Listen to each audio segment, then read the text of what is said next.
Hello and welcome back to our channel. In today's video, I'll be showing you how to log in Epay Payroll account. Watch this video till the end. If you are new to our channel, subscribe our channel and tap bell icon so that you won't miss any upcoming videos. Firstly, open any web browser on your PC.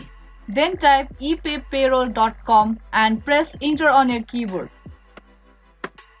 Don't type epayroll.com instead of epaypayroll.com. It will take you to different website. So type epaypayroll.com. Now you will land to its official website. Tap on login button. After tapping, you will head it to its login page. Here you can see different sector for login. Now scroll a bit down and tap on timekeeping login.